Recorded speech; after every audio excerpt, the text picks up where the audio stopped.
कृष्णा साथियों, कैसे हैं आप सभी के सभी। स्वागत करते हैं आपके अपने YouTube चैनल पर। आज से हम शुरू कर रहे हैं गणित का पहला अध्याय जवाहर नवोदय विद्यालय प्रवेश परीक्षा कक्षा 9 के लिए। पहला अध्याय आपका परिमेय संख्या है, रेशनल नंबर। कुछ डिफिनेशंस आपके सामने हैं, इनको चलिए डिस्कस करते हैं।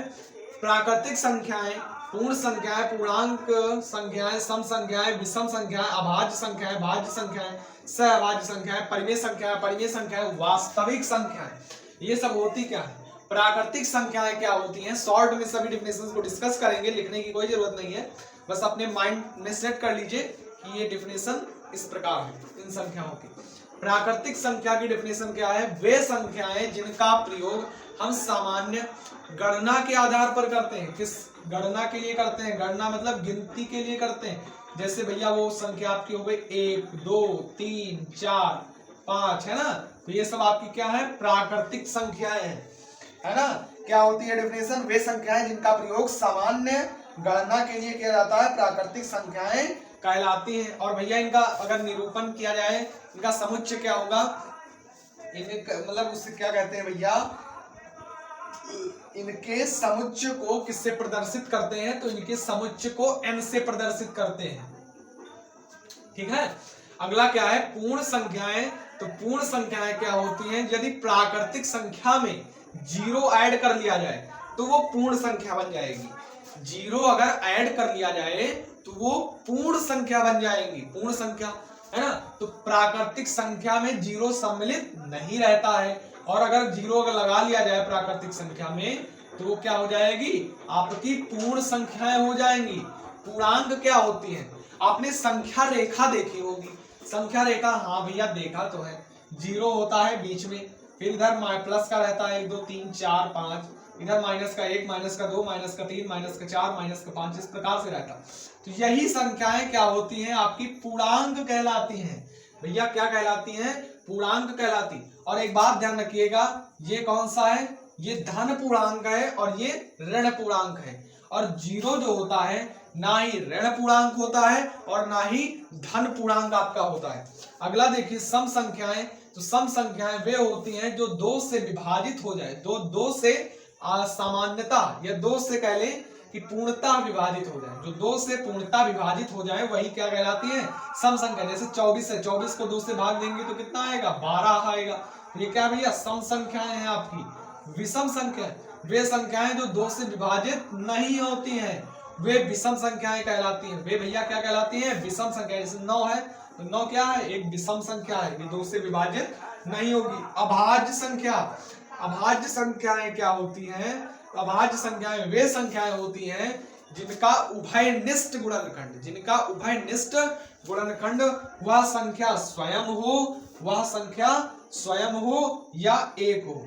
जैसे आपका 3 है, तो 3 में क्या, 3 क्या किसी संख्या से कटेगा, नहीं, खुद से कटेगा और एक से कटेगा। तो जो संख्याएं खुद से कटे और एक से कटे वे आपकी अभाज्य संख्याएं कहलाती हैं।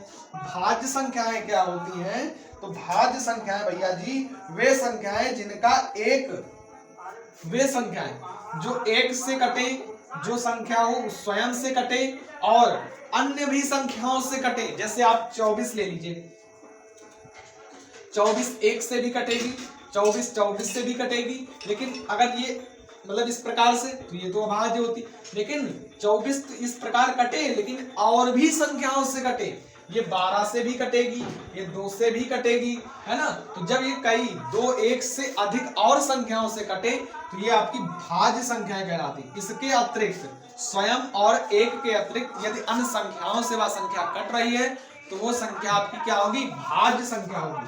सह अभाज्य संख्या क्या होता है, तो डिस्कस करते हैं। सह अभाज्य ऐसी दो या अधिक प्राकृतिक संख्याएं जिनमें एक के अतिरिक्त कोई उभयनिष्ठ गुणनखंड नहीं होता है। मतलब ऐसा पेयर होगा जिसमें एक के अतिरिक्त कोई भी उभयनिष्ठ गुणनखंड नहीं होगा। उभयनिष्ठ मतलब क्या होता है, कॉमन। जैसे 3 ले लिया, 5 ले लिया, तो अगर इनका क्या करेंगे, अगर इनका भैया क्या करें, कॉमन लेने, तो इसमें क्या कॉमन मिलेगा, सिर्फ एक ही कॉमन मिलेगा, है ना। ये संख्याएं केवल एक ही से कट रही है, या मान लो इसमें कॉमन एक ही मिलेगा बस। 3 स्वयं से कटेगी, 5 भी स्वयं से कटेगी। अगर भाग देना है तो ये एक ही एक से कटेगी। या इस प्रकार से कहें, वे संख्याएं, वे दो या दो से अधिक संख्याएं जिनका HCF 1 होता है, जिनका HCF 1 होता है, वे आपकी सहराज संख्याएं कहलाती हैं। परिमेय संख्याएं क्या होती हैं? परिमेय संख्याएं जिन्हें हम P/Q के रूप में निरूपित कर सकते हैं। आपका अध्याय भी यही है, परिमेय संख्या, है ना, रेशनल नंबर इंग्लिश में कहते हैं, जिन्हें P/Q के रूप में लिख सकते हैं। P/Q के रूप का मतलब होता है जिन्हें हम बटे के रूप में लिख सकते हैं, वे आपकी क्या कहलाती हैं? परिमेय संख्या कहलाती हैं, है ना। जैसे आपकी क्या हो गई, 2/3, 5/7, 1/2, 4/2, है ना। तो 4/2 को काटेंगे तो 2 के बटे में 1 कर दो, तो ये परिमेय संख्या हो गई। तो इस प्रकार से परिमेय संख्या। अपरिमेय संख्या क्या होती हैं? जिन्हें P/Q के रूप में निरूपित नहीं कर सकते हैं, जिन्हें P/Q के रूप में निरूपित नहीं कर सकते, जैसे √2, √3, √5, √7, √11। तो ये सब क्या है? अपरिमेय संख्याएं हैं भैया। क्या है? अपरिमेय संख्याएं हैं आपकी। तो यहां तक क्लियर हो गया। और अगला आता है वास्तविक संख्याएं। वे संख्याएं जो परिमेय और अपरिमेय दोनों होती हैं, वे आपकी क्या कहलाती हैं? वास्तविक संख्याएं कहलाती हैं। वे आपकी क्या कहलाती हैं? वास्तविक संख्याएं कहलाती हैं। जो पाई है भैया, पाई आपकी क्या है? वास्तविक संख्या है ना। और 1/2 आपकी वास्तविक संख्या है, √3 आपकी क्या है? वास्तविक संख्या है। तो इस प्रकार से आपने जितनी डिफिनेशंस थी ये आपने क्लियर कर ली, अब कोई दिक्कत नहीं। अब चलते हैं क्वेश्चन पे फटाफट से। आज कुछ क्वेश्चन भी डिस्कस करेंगे, चलिए फटाफट से देख लीजिए। हाँ जी भैया जी, आगे चलिए। अब आपके अभ्यास वाले प्रश्न आ चुके हैं, है ना, एक्सरसाइज के क्वेश्चन आ चुके हैं। पहला क्वेश्चन है, शून्य है क्या प्राकृतिक संख्या है? बिल्कुल नहीं भैया जी, शून्य प्राकृतिक संख्या नहीं है। हमने कहा था शून्य पूर्ण संख्या है, तो प्राकृतिक संख्या नहीं होगा। क्या ये धनात्मक पूर्णांक है? हमने डिस्कस किया था ना, शून्य ऋणात्मक पूर्णांक है, ना शून्य धनात्मक पूर्णांक, तो ये भी गलत हो जाएगा। ऋणात्मक पूर्णांक तो बिल्कुल नहीं। क्या पूर्णांक है? जी हाँ बिल्कुल, शून्य एक पूर्णांक है। मैंने संख्या रेखा खींच करके बताया था, 0 इधर 1 2 3 4, -1 -2 -3, है ना, -4। तो शून्य किस में आ रहा? पूर्णांक है भैया, ये पूर्णांक में आता है। तो ये क्या हो जाएगा? पूर्णांक आपका राइट आंसर हो जाएगा। 2 अंकों की बड़ी से बड़ी अभाज्य संख्या क्या होगी?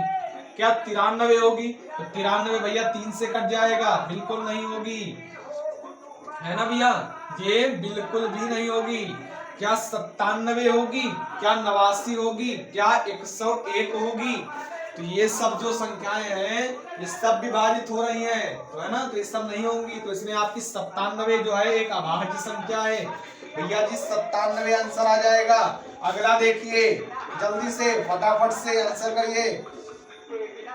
निम्न में से कौन सी परिमेय संख्या परिमेय संख्याओं के लिए योज्य इकाई तत्सम है? योज्य इकाई तत्सम है, तो भैया वो राइट आंसर 0 हो जाएगा। 0 ही क्या है?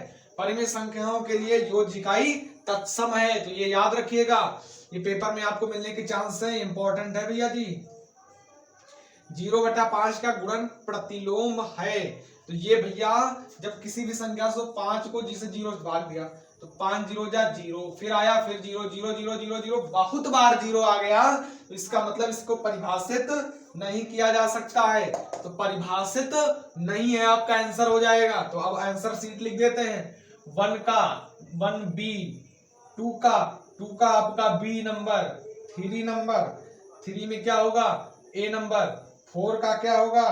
D number. तो भैया फटाफट से आंसर मिलाइए, क्या आपने सही किया, है ना। चलिए अब आगे क्वेश्चन पर चलते हैं भैया जी। अगला देखिए, ये जो आपको संख्या दिख रही है ये किस संख्या से भाज्य है? तो भैया क्या ये 3 से भाज्य है? चलिए, अगर 3 से कोई भी संख्या भाज्य होती है तो उनके अंकों का योग अगर 3 से भाज्य है तो वह संख्या भी 3 से भाज्य होगी। तो जोड़िए, 8 3 11, 11 6 17, और 17 और 17 क्या होगा? 17 और 8, 17 और 8 कितना होगा भैया? तो 17 3 20, और 20 5 25, और 25 और ये 7 3 10, 35। तो 35 क्या 3 से भाज्य है? नहीं भैया, बिल्कुल नहीं, है ना। ये क्या 4 से भाज्य है, तो 4 से क्या भैया जी भाज्य है ये, तो भैया ये चेक करना पड़ेगा क्या ये भैया क्या है, ये 4 से भाज्य है, तो 4 से भाज्य नहीं होगी, क्योंकि यहाँ भी दिक्कत, यहाँ कटेगा नहीं, यहाँ कहीं 9 से भाज्य, तो 9 से क्या भाज्य, ये 3 से भाज्य नहीं हुआ, तो ये 9 से भी 35, 9 से भी भाज्य नहीं होगा। अगला देखिए 5 नंबर, क्या ये 11 से भाज्य है, तो 11 से कब भाज्य होगा, जब सम संख्याओं का योग और विषम संख्याओं का योग करके उनका अंतर करें, तो वो 0 आए या 7 का गुणा जाए, तो ये 11 का विभाज्यता का नियम कहता। सम संख्याएं इसमें से कौन कौन सी हैं, देखिए 8 प्लस 6 प्लस 8, और क्या घटाएं, इसमें से भैया जी 7 की विभाज्यता का नियम क्या कहता है भैया जी, फिर से समझिएगा, 7 के विभाज्यता का नियम कहता है, यदि किसी संख्या के सम तथा विषम के अंकों का योग 0 या 11 का गुणज हो तो वह संख्या 11 से पूर्णतः विभाज्य होगी, है ना।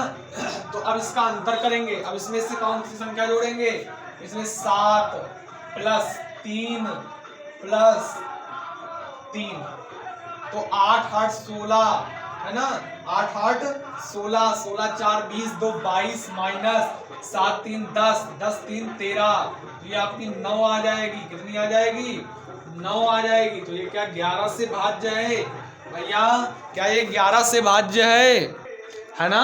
तो 11 जो 9 है ये विभाज्य नहीं होगी, आप तो यही कहेंगे ना, बिल्कुल नहीं, यहाँ 8 नहीं होगा, समझिएगा।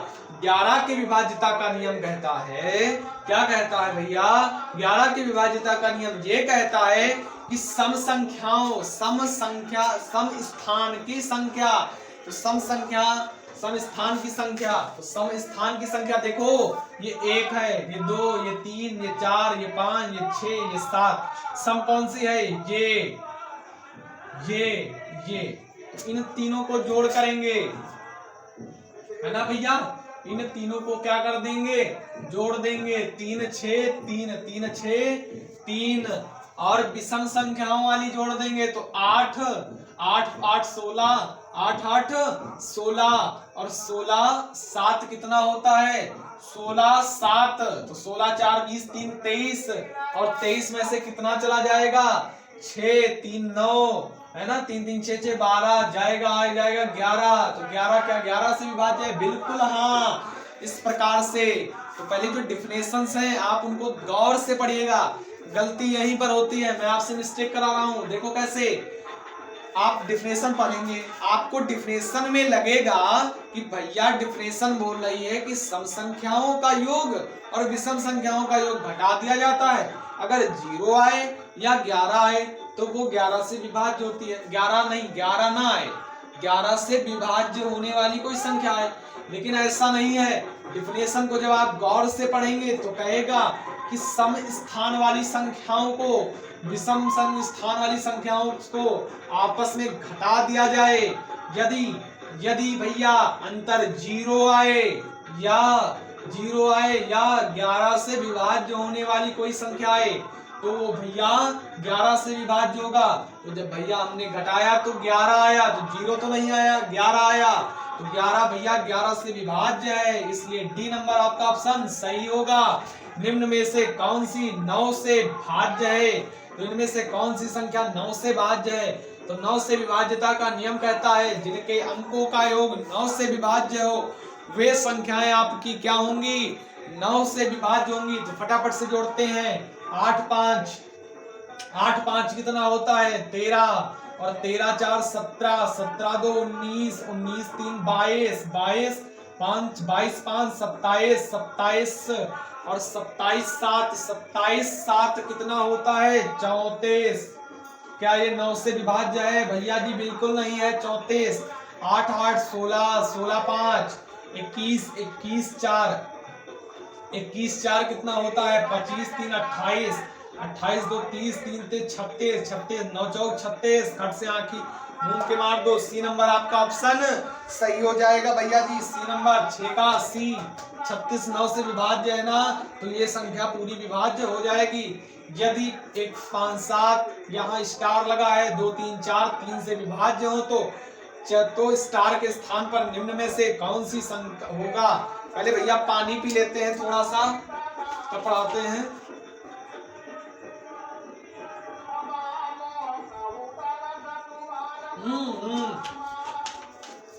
चलिए बढ़े भैया, चलिए देखिए 3 से विभाज्यता का नियम क्या कहता है कि अंकों का योग अगर 3 से विभाज्य हो जाए तो वो संख्या 3 से विभाज्य हो जाएगी।